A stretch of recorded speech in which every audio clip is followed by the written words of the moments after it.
आबेलोआ आबेलोआ, yes papa. विनी को खिलाया, yes papa. सब तो नहीं करा, नो पापा। हार का ब्लेम भी ले लिया, यस पापा।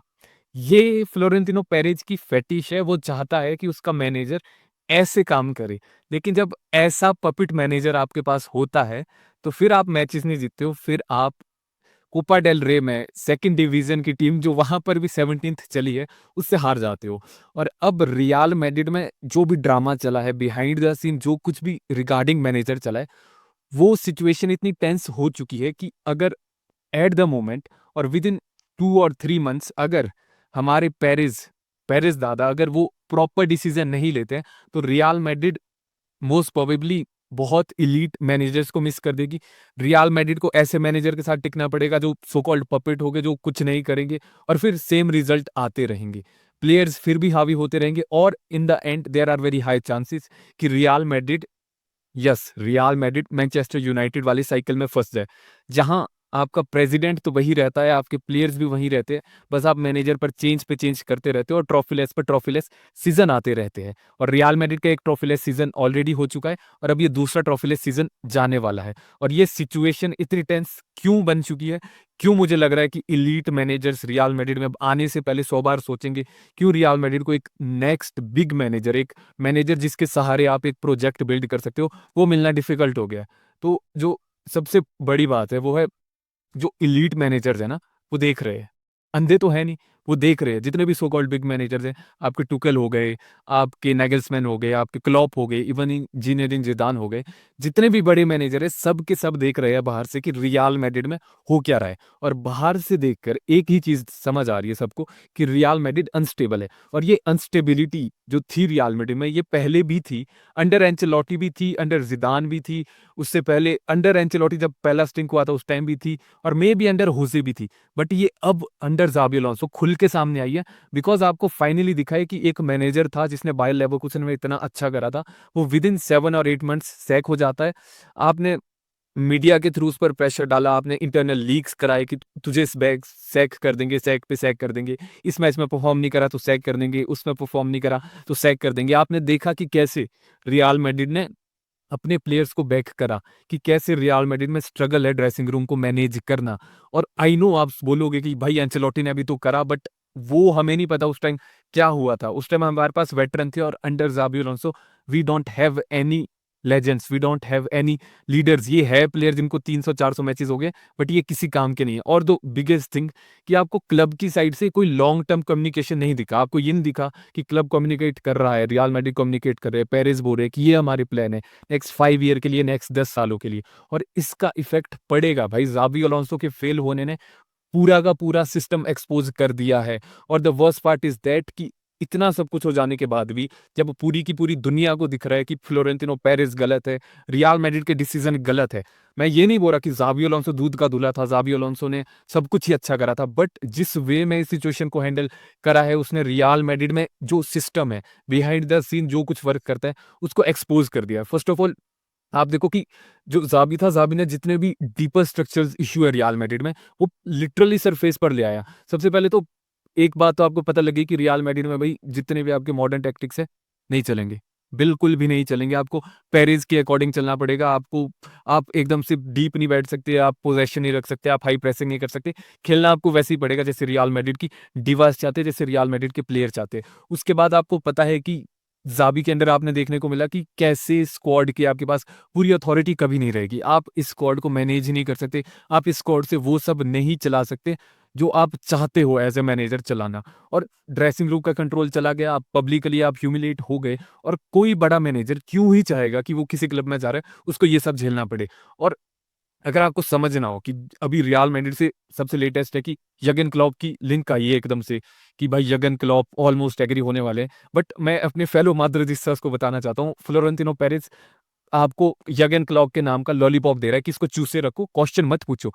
ये मत पूछो कि ज़ाबी अलोंसो की सैकिंग क्यों हुई, ये मत पूछो कि टीम इतना बुरा क्यों कर रही है, रिक्रूटमेंट इतनी खराब क्यों हो चुकी है, ये मत पूछो कि दूसरे ट्रॉफीलेस सीजन जा रहा है, प्लेयर्स पर ब्लेम क्यों नहीं जा रहा है। नहीं, ये लो रिपोर्ट, ये रिपोर्ट का लॉलीपॉप है कि यर्गन क्लॉप शायद मैड्रिड आ सकता है और इसको चूसते रहो। और बल्कि यर्गन क्लॉप ने खुद आकर बोला था अभी 1 या 2 दिन पहले दैट रियल मैड्रिड में जो कुछ भी हो रहा है, मेरा उससे कुछ लेना देना नहीं है। ज़ाबी अलोंसो के सैक होने से मुझ में कुछ भी एक्साइट नहीं हुआ है। I am feeling nothing. Jurgen Klopp ने बोला था कि एक बंदा जिसने लेवरकुसन में इतना सब कुछ करा, इतना सब कुछ दिया, उसके बाद जो टैक्टिकली इतना स्ट्रॉन्ग मैनेजर था, वो जाता है 7 महीने में सैक होकर आ जाता है और उसका मेन रीज़न जो कुछ भी था, वो एक ही चीज़ शो करता है दैट रियल मैड्रिड में 100% चीज़ें अच्छी नहीं हो रही है। और यही आता है कि एलीट मैनेजर्स जब रियल मैड्रिड में आएँगे, वो डिमांड करेंगे बिकॉज़ फुटबॉल आगे बढ़ चुका है और स्पेशली अगर मुझे यर्गन क्लॉप की बात करनी हो, आपको यर्गन क्लॉप को थोड़ा-सा समझना पड़ेगा, यर्गन क्लॉप है कौन? यर्गन क्लॉप की स्टार्ट हुई थी मेंस से। जब वो मेंस उस टाइम बुंडेसलीगा 2 में खेलते थे, वो 3rd डिवीज़न के लिए रेलीगेट होने वाले थे। यर्गन क्लॉप ने वहाँ से स्टार्ट करी थी अपने फुटबॉलिंग करियर की। वहाँ से उन्होंने मेंस को बुंडेसलीगा में लाया। फिर वो वहाँ से शिफ्ट होते हैं बोरुसिया डॉर्टमुंड में। फिर डॉर्टमुंड को बुंडेसलीगा जिताई, फिर वहाँ से शिफ्ट होते हैं लिवरपूल में और फिर लिवरपूल को जिताया, लिवरपूल को यूसीएल जिताई, इतने टाइम बाद प्रीमियर लीग जिताई और तीनों के तीनों क्लब में एक चीज़ बहुत कॉमन थी, एक फैक्टर बहुत कॉमन था। वो ये था कि ये तीनों के तीनों क्लब अंडररेटेड थे। ये तीनों के तीनों क्लब क्लब आपके अंडरडॉग्स थे। इन्होंने बहुत टाइम से कुछ भी अचीव नहीं करा था और Klopp is the main guy. जब क्लॉप किसी क्लब में जाता है, तो Klopp is the main guy. आपको याद होगा क्लॉप की लिवरपूल बोला जाता है। लिवरपूल ऐसे नहीं बोला जाता है कि 2017 से 19 के लिवरपूल या 19 से 21 के लिवरपूल, नहीं। वो लिवरपूल याद करी जाती है क्लॉप की लिवरपूल की याद से। उधर से फिर आप सुनते हो क्लॉप की बोरुसिया डॉर्टमुंड। बट आपने मैड्रिड में शायद ऐसा लास्ट टाइम होज़े की मैड्रिड सुनी होगी, जो 10 से 13-14 तक चली थी। उसके बाद मैड्रिड ने यूसीएल जीता under Ancelotti, but that is are सिर्फ लाडिसामा वाली साइड। उसके बाद थ्री-पीट मैड्रिड सुनते हो आप, ज़िदान की मैड्रिड नहीं सुनोगे, अब थ्री-पीट मैड्रिड सुनोगे। उसके बाद आपको बेंजेमा याद आ जाएगा, आपको क्रूज़ का सीज़न याद आ जाएगा। बट लास्ट टाइम मैड्रिड में जब मेन गाय मैनेजर था, उस चीज़ को गुज़रे 10 या 12 सालें हो चुकी है। वो अंडर होज़े हुआ था और Klopp is your that guy जो मेन कैरेक्टर है और रियल मैड्रिड में वो होना थोड़ा डिफिकल्ट है बिकॉज़ रियल मैड्रिड में Perez is the main character, उसके बाद हमारे प्लेयर्स हैं जिनको लगता है वो मेन कैरेक्टर है और मुझे नहीं लगता पर्सनली कि क्लॉप ऐसे एनवायरनमेंट में फिट होता है और इसीलिए जो ये लॉलीपॉप दिया जा रहा है कि इसको चूसो कि क्लॉप आ रहा है ताकि मुंह बंद हो जाए। और मैं क्यों बोल रहा हूँ कि जितने भी, चलो क्लॉप छोड़ो, नागल्समैन हो गया आपका, फॉर इंस्टेंस आप टुकल ले लो या और कोई इलीट मैनेजर होगा वर्ल्ड फुटबॉल में, वो क्यों मैड्रिड में आने से पहले 100 बार सोचेंगे और क्या उनकी डिमांड हो सकती है। तो फर्स्ट ऑफ ऑल मैनेजमेंट के रोल अब चेंज हो गए हैं। आप ऐसे नहीं बोल सकते किसी एलीट मैनेजर को कि ले प्लेयर इनको खिला।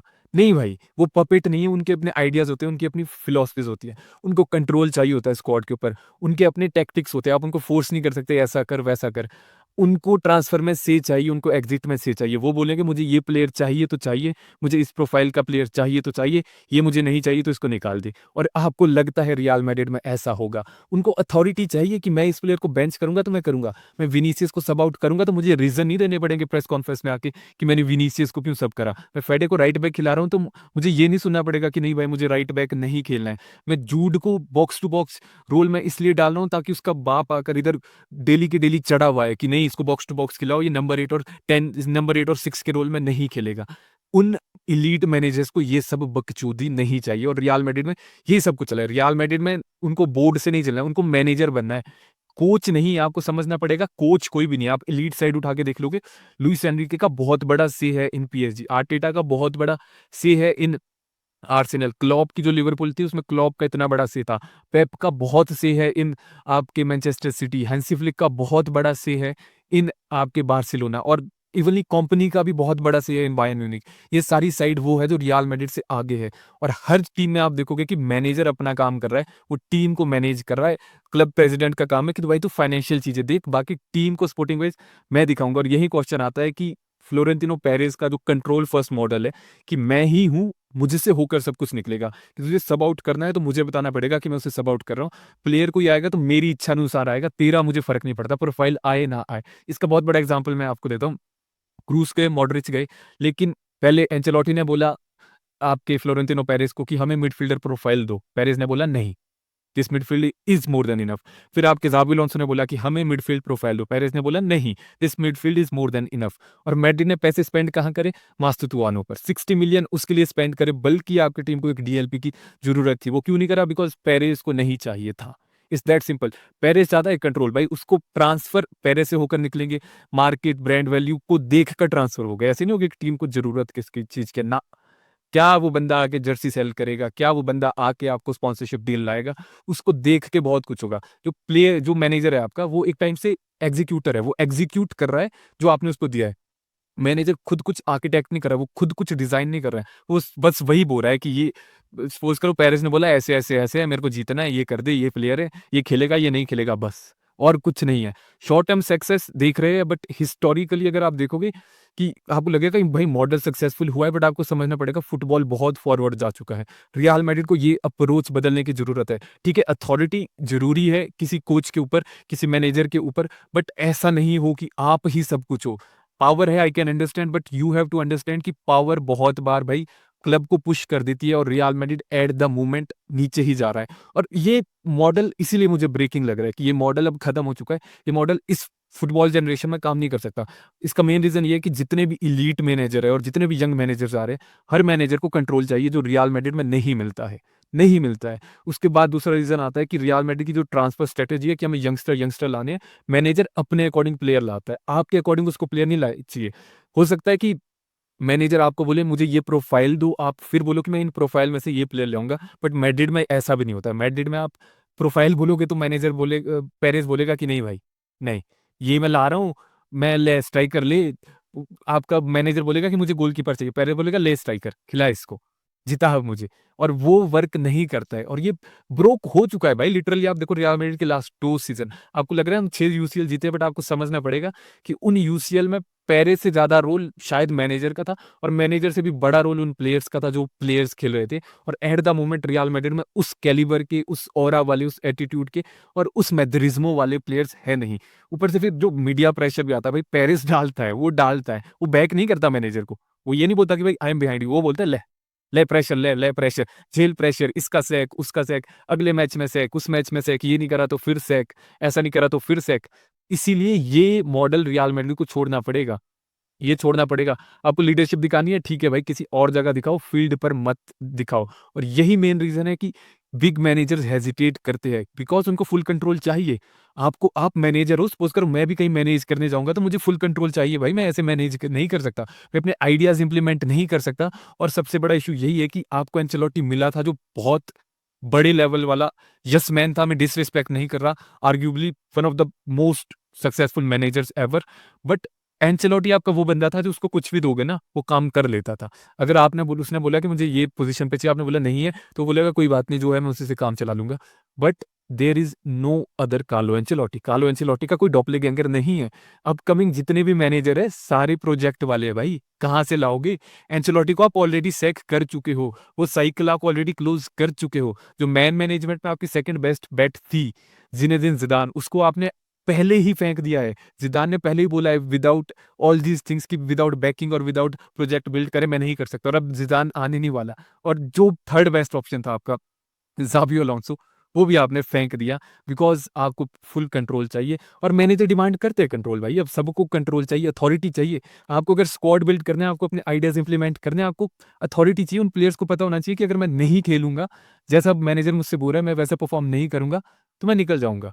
और वो रियल मैड्रिड से कंप्लीटली कंप्लीटली गॉन है भाई, लेट्स बी वेरी ऑनेस्ट। आप कुछ भी बोलो, बट रियल मैड्रिड में at the moment player power सबसे ज़्यादा है, और ये बहुत डिफ़िकल्ट है। मतलब आप सोचो आप कैसे ही इस चीज़ को कंट्रोल में लाओगे जब आपके प्रेसिडेंट, आपके बोर्ड, वो कोई भी आपको सपोर्ट नहीं कर रहे हैं। ना आपको पब्लिक बैकिंग मिलती है, ना आपको फ्रीडम मिलता है किसी को भी ड्रॉप करने का। सपोज़ करो कोई प्लेयर है जिसने 20 मैचेस में 1 गोल मारा है, या लास्ट 17-18 मैचेस से गोल ही नहीं मारा था, आप उसको ड्रॉप नहीं कर सकते। सोचो एज़ ए मैनेजर आप क्या करोगे? क्या ही करोगे भाई? आप सोचो आप किसी प्लेयर को सब आउट करते हो और वो डायरेक्ट टेंट्रम दिखा के कहीं निकल जाता है। आप कुछ नहीं कर सकते, और ये कंट्रोल मैनेजर्स को चाहिए जो मैड्रिड में नहीं मिलता है। और फिर उसके बाद आता है कि आप कुछ भी कर लो, आपको लगेगा क्लॉप आ जाएगा, ये आ जाएगा, वो आ जाएगा, कि चलो क्लॉप के रूमर आ गए, क्लॉप को ले आएँगे, Klopp is the guy, Klopp is the guy. But do you really think Florentino Perez किसी भी बंदे को फुल कंट्रोल देगा? फुल कंट्रोल देगा? भाई पेरेज़ की आइडेंटिटी है control, he is all about control. उसे चाहिए, उसे मेन गाय बनना है। और जो भी आप जिस भी मैनेजर के अराउंड प्रोजेक्ट बिल्ड करना चाहते हो, वो बंदा मोस्टली मेन गाय होता है। मैनचेस्टर यूनाइटेड फर्ग्यूसन की मैनचेस्टर यूनाइटेड होती थी, 3-4 के बाद वाली चेल्सी होज़े की चेल्सी होती थी। मैनेजर के साथ नाम जुड़ते, जैसे पेप की सिटी है, आर्टेटा की आर्सेनल है, क्लॉप की लिवरपूल होती थी। वैसे पेरिस की मैड्रिड है, और पेरिस नहीं चाहता है कि वो किसी मैनेजर की मैड्रिड बने। जैसे वो होज़े की मैड्रिड बनी थी ना, पेरिस चाहता है कि वो पेरिस की ही मैड्रिड रहे। और पेरिस भाई नहीं दे सकता, वो उसको लगता है कि मेरी दुनिया खत्म हो जाएगी अगर मैंने किसी को भी ये रिस्क पर किसी को भी कंट्रोल दे दिया, बिकॉज़ भाई बूढ़ा बुढ़ऊ है, बहुत बूढ़ा हो चुका है, दिमाग चलता नहीं है अब। और उसको लग रहा है कि जो मॉडल चल रहा था 2009 से जो चल रहा था, वो अभी भी कंटिन्यू होता रहेगा। और सबसे बड़ा इशू यही है भाई रियल मैड्रिड में, कि रियल मैड्रिड जिस साइकिल पे अभी निकल चुकी है, उस साइकिल पे नेक्स्ट स्टॉप आपका यूसीएल ट्रॉफी और ला लीगा ट्रॉफी नहीं है, उस साइकिल पे नेक्स्ट स्टॉप आपका मैनचेस्टर यूनाइटेड है। और रियल मैड्रिड धीरे धीरे मैनचेस्टर यूनाइटेड बनती जा रही है। No disrespect towards Manchester United, but हमारे पास एक लिविंग एग्जाम्पल है कैसे एक जाइंट क्लब, कैसे one of the best club, और आप बोल सकते हो टॉप 2 क्लब्स जो था 2009-10 और इवली सिर्फ एलेक्स फर्ग्यूसन तक जो टॉप 3 में था क्लब इन यूरोप और इन वर्ल्ड फुटबॉल, वो अब आपको टॉप 30 में भी नहीं मिलेगा। और मेन रीजन वही है कि मैनेजर चेंज होते गए, प्रॉब्लम सेम रहती गई। ओनर्स और प्रेसिडेंट से किसी ने क्वेश्चन पूछे नहीं, पूछे भी तो उन्होंने कुछ बोला नहीं। वो बोले कि ले हम तो ले 2 साइनिंग पकड़ और चुपचाप रह जा, खुश रहे, तू साइनिंग में खुश रहे। मैनेजर चेंज होते रहे, प्लेयर वहीं रहे, प्लेयर पावर ज्यादा ऊपर जाती रही जाती रही जाती रही, और अंत में हाल देखो। आपको कोई पता नहीं है कि क्लब की आइडेंटिटी क्या है, आपके पास कोई लॉन्ग टर्म प्रोजेक्ट नहीं है, आपके पास कोई लॉन्ग टर्म गोल नहीं है। शॉर्ट टर्म पे लगे हो कि बस कुछ जुगाड़ करके ये मैच निकल जाए, वो मैच निकल जाए, बट लॉन्ग टर्म में कुछ नहीं होने वाला। और सबसे बड़ा डर मेरा यही है कि अगर कुछ भी चेंज नहीं होता है रियल मैड्रिड के लिए, फ्यूचर में बहुत डिफिकल्ट टाइम्स आ सकते हैं। बिकॉज आप सॉल्यूशन ले आओगे, आप बंदे ले आओगे, आप next time maybe sack करके करंट मैनेजर को आप राहुल को ले आओगे, मे बी आप फिर से एंचेलोटी के बदले उसके बेटी डेविड एंचेलोटी को ले आओगे। ठीक है, आप टेम्परेरी सॉल्यूशंस ला रहे हो, बट भाई कब तक आप जुगाड़ के सहारे 1 या 2 सीज़न लेकर सोचते रहोगे? आपको लॉन्ग टर्म सोचना पड़ेगा, आपको स्क्वाड बिल्ड करना पड़ेगा। प्लेयर्स तो आप 18-19 साल के ला रहे हो कि भाई अगले 10 साल निकालेंगे, लेकिन मैनेजर आप लाना चाहते हो 2 महीने, 4 महीने, 6 महीने या 1 साल के लिए। तो भाई ऐसे थोड़ी काम चलता है। फिर आप ही चला लो यार मिस्टर पेरेज़, आप ही कोच बन जाओ, आप ही मैनेजर बन जाओ, आप ही चला के देख लो। और फिर वही आदत है कि प्लेयर्स इतनी इन्फ्लुएंस हो जाएगी रियल मैड्रिड में, वो 2003 से 6 वाला एरा फिर से शुरू हो जाएगा, जहाँ एंड में खुद फ्लोरेंटिनो पेरेज़ को प्रेसिडेंसी छोड़नी पड़ी थी और बोलना पड़ा था कि भाई मुझसे गलती हो गई है। Player power at the moment real Madrid से बड़ी हो गई है और ये साइकिल फिर से रिपीट हो रहा है।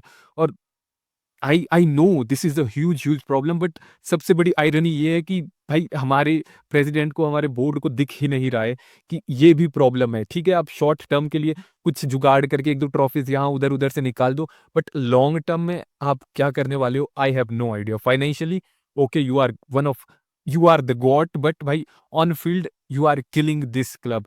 और आई डोंट नो क्या होना है रियल मैड्रिड के साथ, कोई मैनेजर आएगा भी कि नहीं आएगा जिस करंट सिचुएशन में हम हैं।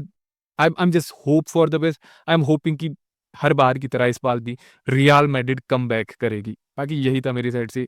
आप बताओ व्हाट डू यू थिंक, क्या करना चाहिए अब?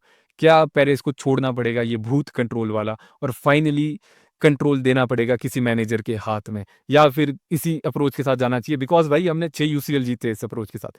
करंट में लगे पड़े पर 6 जीते भाई, तो फिर यही चलाते रहेंगे ना। तो यही था मेरी साइड से यार। Do let me know what do you think? बाकी मिलते हैं, टिल देन हाला माद्रिद, इनादा मास एंड मुचा